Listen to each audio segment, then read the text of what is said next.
ইতিহাস এবং ঐতিহ্যের অংশ। আপনারা জেনে থাকবেন আমাদের এই দ্বীপে প্রথম মানব বসতি শুরু হয়েছে গোরক্ষান থেকে। সেটা হলো শুরুটা হচ্ছে 1335 সাল ইংরেজি। আমাদের এই দ্বীপে এই দৌলতখানি সর্বপ্রথম একটি থানার সৃষ্টি হয়েছিল। থানাটার নাম ছিল, প্রথম ছিল চান্দিয়া, পরবর্তীতে হয়েছে দৌলতখান। এই থানাটি সৃষ্টি হয়েছিল 1797 সালে। আমাদের এই দৌলতখানি প্রথম মহকুমা সদর স্থাপিত হয়। এই মহকুমা সদর স্থাপিত হয়েছিল 1845 সালে। আমাদের এই দৌলতখানি এই মহকুমা সদর বিলুপ্ত হয়েছিল 1876 সালের 31 অক্টোবর, একটি ভয়াল রাত্রিতে, কালো থাবায়। 1877 সালে মহকুমা সদর স্থানান্তর হয়ে আজকের এই ভোলাতে। সম্মানিত উপস্থিতি, এই কথাগুলি বলার পিছনে একটু কারণ আছে। আপনারা খেয়াল করে দেখেন, আমাদের যে পূর্বাঞ্চল, যে আদি অঞ্চল, যেটা এই অঞ্চলটা আজ বিলুপ্ত প্রায়। আদি অঞ্চলটা ধরবেন কোন জায়গা থেকে? দৌলতখান বাজারের মধ্যখান দিয়ে যে খালটি, এটা ছিল প্রাচীন বাংলার বেত্য নদী।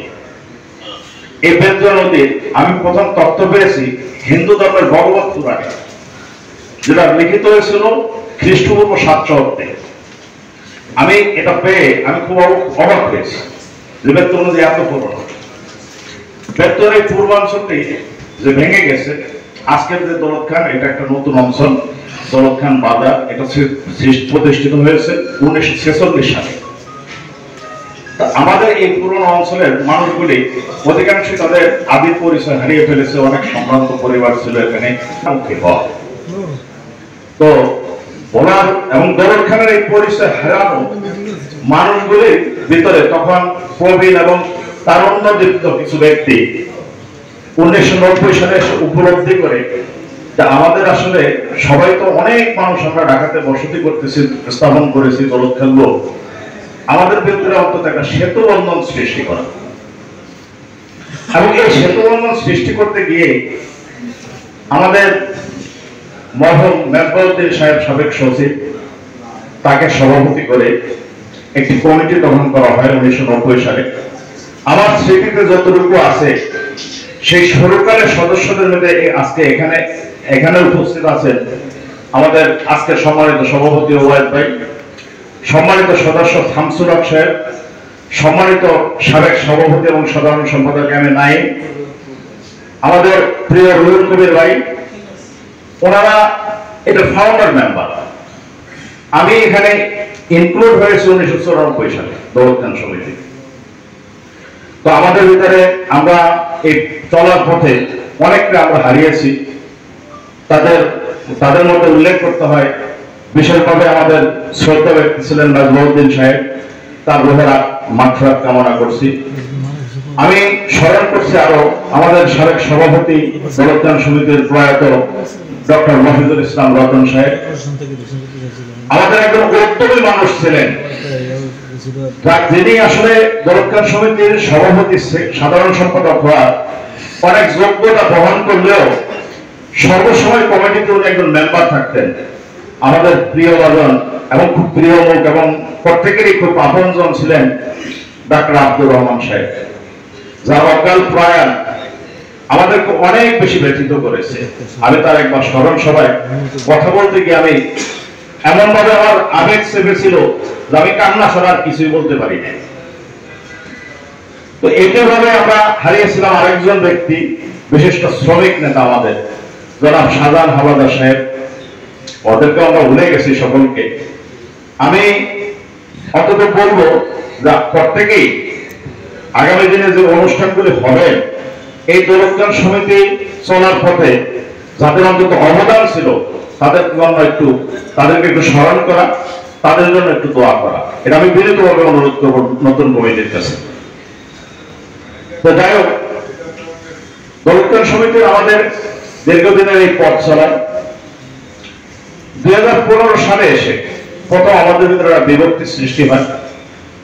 আমি বিভক্তির কে দায়ী, বিভক্তির জন্য কে দায়ী নয়, এসব ব্যাখ্যা আমি যেতে চাই না। কারণ হলো এসব কথা বললে কারো পছন্দ হবে, কারো পছন্দ হবে না, কারো পক্ষে যাবে, বিপক্ষে যাবে। তো যাই হোক, পক্ষে বিপক্ষে না গিয়ে আমরা দৌলত খান মানুষ, যেই উদ্দেশ্যে প্রধান দৌলত খান সমিতি গঠন করা হয়েছে যে ঢাকাতে অবস্থানরত দৌলত খান মানুষের ভিতরে একটা সেতু বন্ধন সৃষ্টি করা, আমরা এই লক্ষ্যটা নিয়ে মূলত এগিয়ে যাব। আর নিজামুদ্দিন সাহেব আমাদের যখন সভাপতি ছিলেন, সে সময় সাধারণ সম্পাদক প্রথমবার ছিলেন, একবার ছিলেন জাহাঙ্গীর ভাই, আমাদের মাহবুব রহমান জাহাঙ্গীর, না আপনি নাইম ভাই, না আলো সরি আলো ভাই, রফিকুল্লাহ শিকদার আলো, জাহাঙ্গীর ভাই হয়েছিল না সেক্রেটারি একবার,